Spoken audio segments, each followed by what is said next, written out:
Now we will begin Part A with the first conversation. Number 1. Do you want to go on a trip with us to Florida this spring? It'll cost about $300 a person. $300? Do you think I just inherited a fortune? What can be inferred about the man?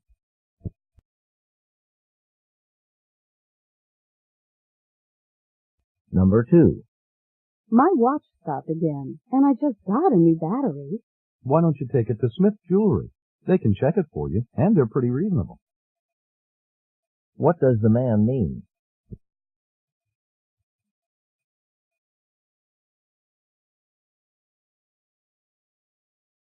Number 3. We're going to change our meeting from Monday to Tuesday. It's all the same to me. What does the man mean?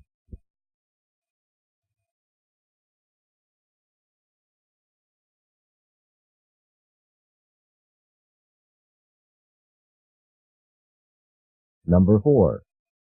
We plan to go to the beach after class. Want to come? I'd love to, but Professor Jones wants to speak with me. What will the woman probably do?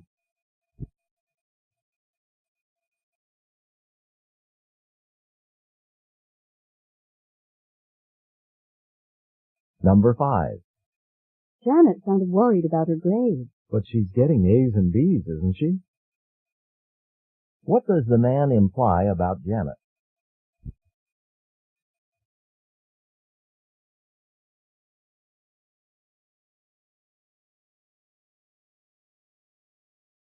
Number 6. You look great since you've been taking those exercise classes. Thanks. I've never felt better in my life. What does the man imply?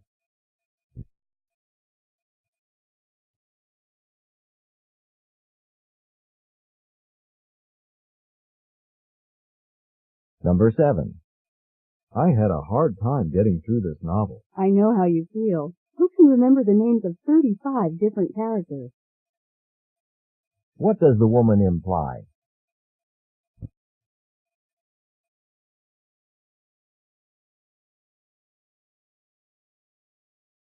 Number 8. That's a long line. Do you think there'll be any tickets left? I doubt it. Guess we'll wind up going to the second show. What does the woman mean?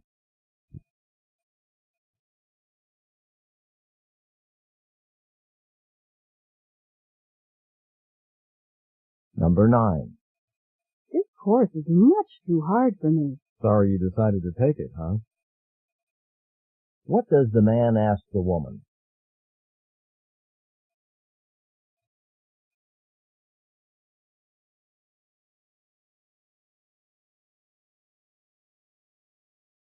Number 10. Are you going home for winter vacation? I've agreed to stay on here as a research assistant. What can be inferred about the woman?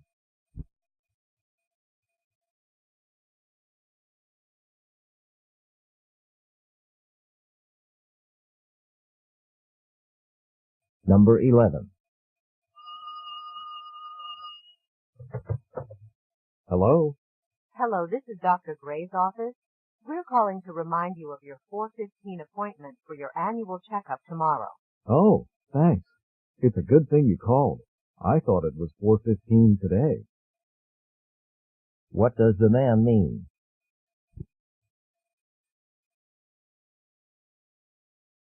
Number 12. How wonderful! You won the scholarship. Can you believe it? No, it's almost too good to be true. What does the man mean?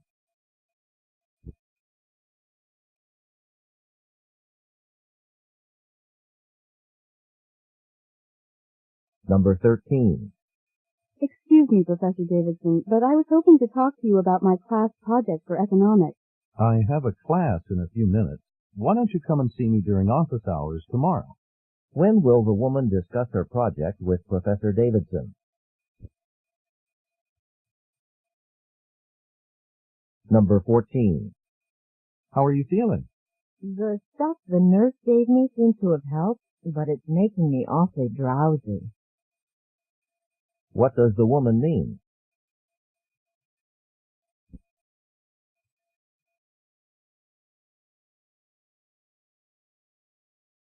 Number 15. Bill Smith has volunteered to write a summary of the proposals we've agreed on. Will I have a chance to review it? What does the woman want to know?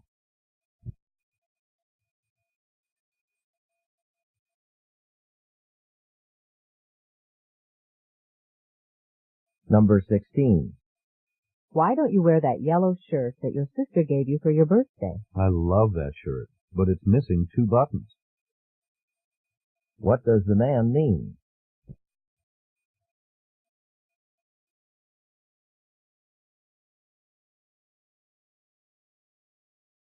Number 17. How many classes do you have today? Just 1, from 3 till 6. What does the man mean?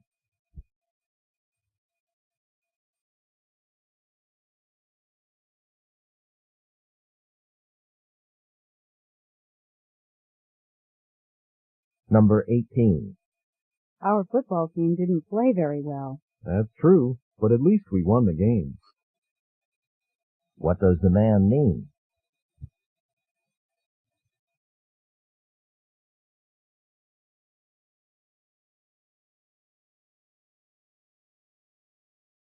Number 19. This has been an unusually cool summer. Uh-huh. I actually had to get out my wool sweaters in August. What does the woman imply?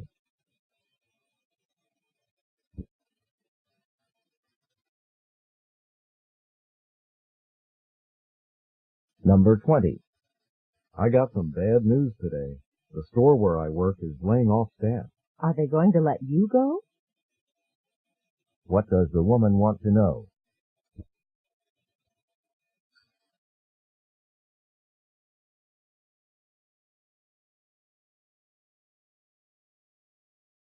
Go on to the next page.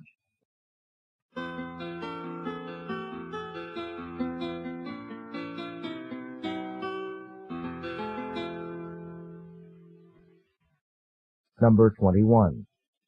I'd like to pick this film up by 4 tomorrow afternoon. I can have it for you at 2 if you'd like. What does the woman say about the film?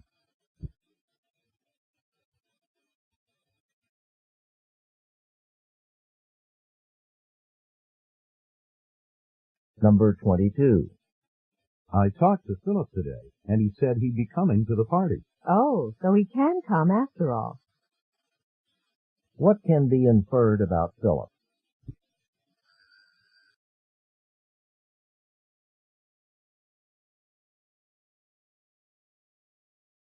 Number 23. Gary insists on buying the food for the picnic. That's pretty generous, but shouldn't we at least offer to share the expense? What does the woman suggest they do?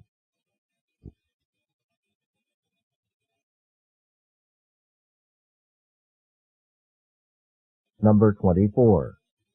How's the new job going? Well, I'm getting used to lots of new things, but I wish the supervisor would give me some feedback. What does the woman mean?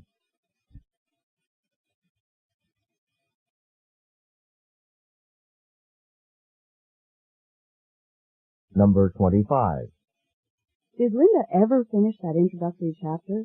I'm not sure. She spent hours on end rewriting it. What does the man imply about Linda?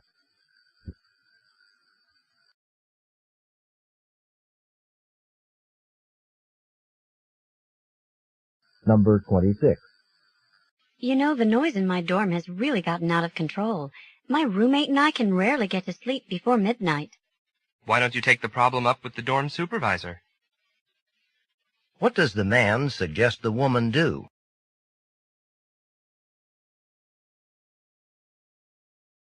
Number 27.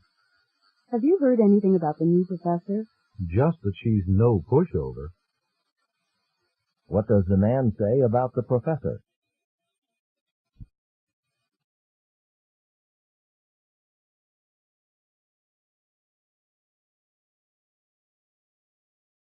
Number 28.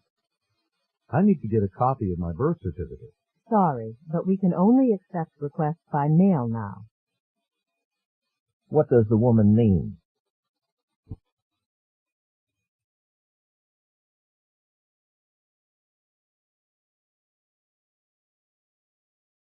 Number 29.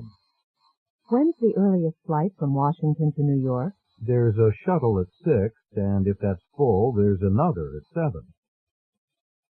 What does the man mean?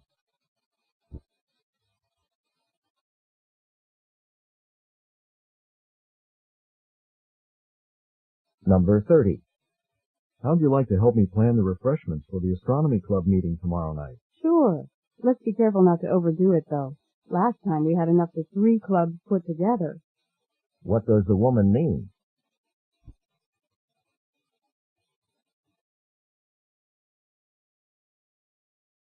This is the end of Part A. Now we will begin Part B with the first conversation. Questions 31 through 33. Listen to a conversation between two friends who meet on the street. David, can I give you a hand with one of those grocery bags? Sure, Nancy. Could you take this one, please? I didn't realize how heavy these bags would be. Why'd you buy so much stuff when you have to walk home from the store? Well, I didn't intend to buy a lot, but I'm having some people over, and I guess I needed more than I expected. What's the occasion? Well, the people I live with, the Kramers, have been on vacation for a month, and I thought I'd surprise them. I'm inviting some of their friends and family for a welcome home dinner. That's really thoughtful of you. I figure it's the least I can do for them. They've been letting me stay with them rent-free while I'm in school. Really? That's pretty generous of them. Well, they understand how difficult it is to make ends meet when you're a student. They've been such a big help to me. I thought that this might be a small way to thank them for their generosity. Number 31. What is David trying to do?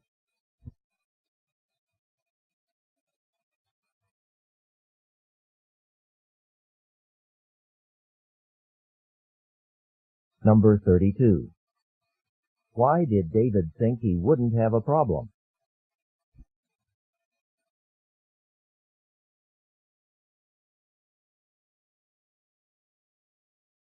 Number 33. Why is David appreciative of the Kramers?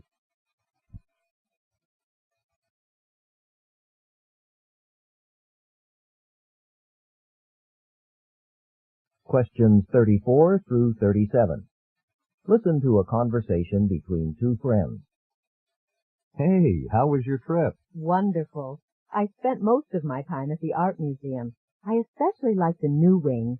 I was amazed to hear the guide explain all the problems they had building it. Right. I just read an article that went on and on about the cost.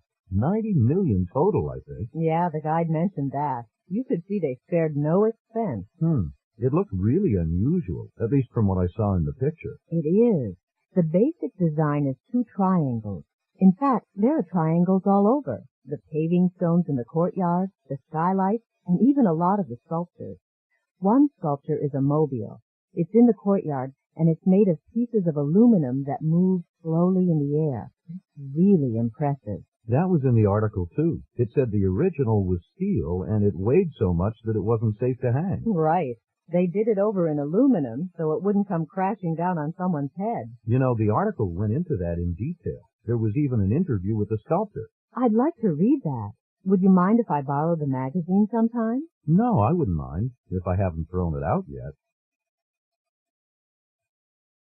Number 34. What did the woman think of the new wing of the museum?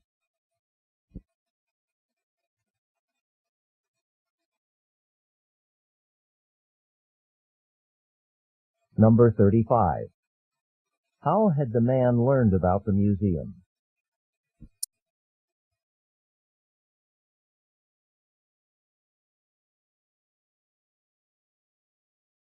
Number 36.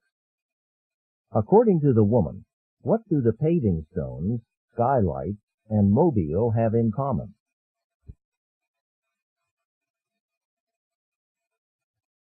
Number 37. What was the problem with the original mobile?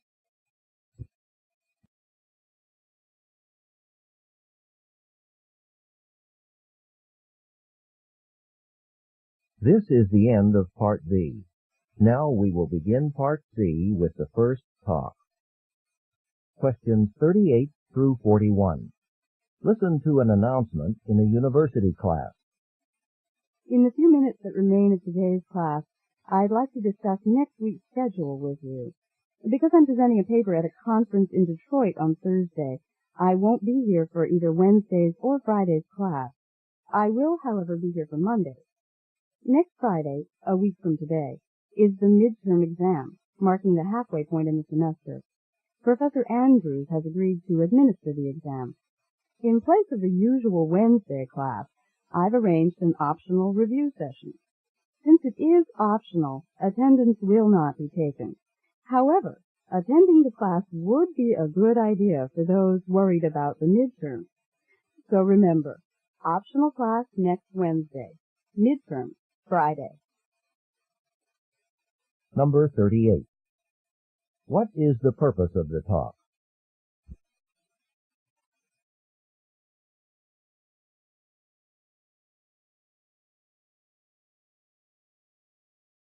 Number 39. At what point during the semester does this talk take place?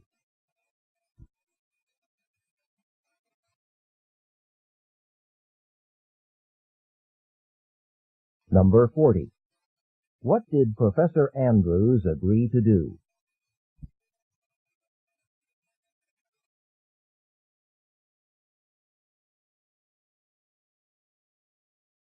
Number 41. What will occur at next Wednesday's class time?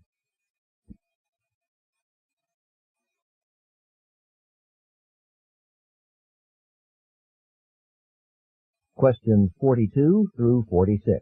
Listen to part of a talk given in an anthropology class. Today's lecture will center on prehistoric people of the Nevada desert. Now, most of these prehistoric desert people moved across the countryside throughout the year. You might think that they were wandering aimlessly. Far from it. They actually followed a series of carefully planned moves. Where they moved depended on where food was available, places where plants were ripening or fish were spawning. Now, often when these people moved, they carried all their possessions on their backs. But if the journey was long, extra food and tools were sometimes stored in caves or beneath rocks. One of these caves is now an exciting archaeological site. Beyond its small opening is a huge underground grotto. Even though the cave is very large, it was certainly too dark and dusty for the travelers to live in. But it was a great place to hide things, and tremendous amounts of food supplies and artifacts have been found there. The food includes dried fish, seeds, and nuts. The artifacts include stone spear points and knives. The spear points are actually rather small. Here's a picture of some that were found. You can see their size in relation to the hands holding them. Number 42. What is the main subject of this talk?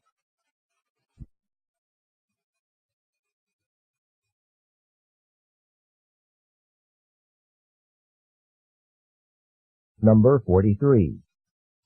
What point does the speaker make about the prehistoric people of the Nevada desert?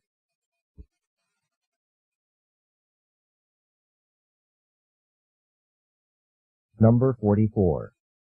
Why didn't people live in the cave described by the speaker?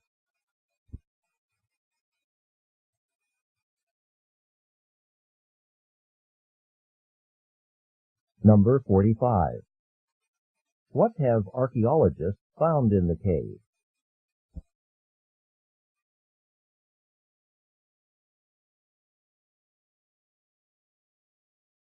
Number 46. Why does the speaker show a photo to the class?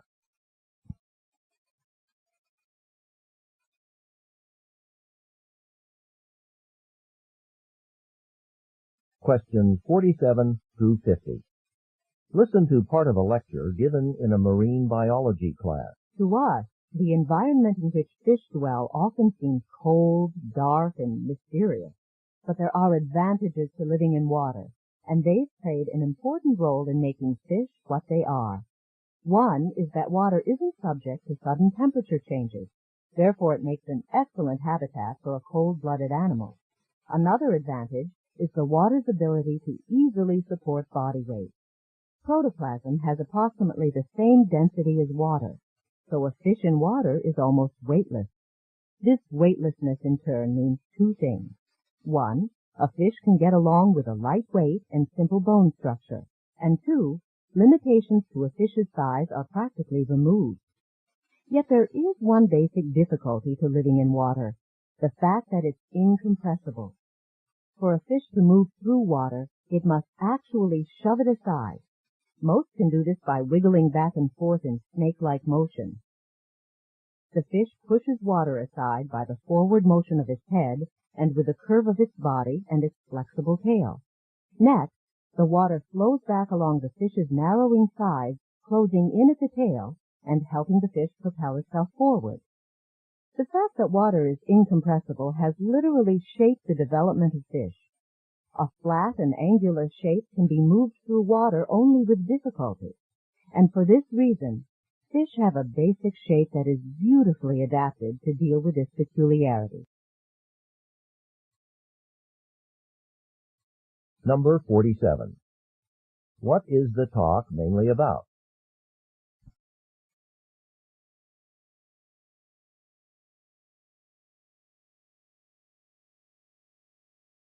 Number 48.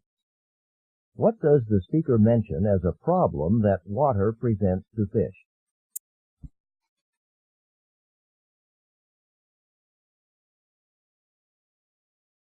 Number 49. The speaker compares a fish's movement with that of what creature?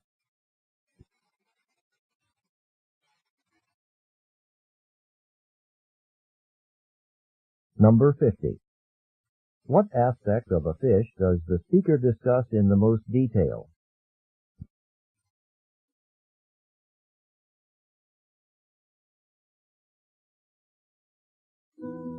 This is the end of Section 1, Listening Comprehension.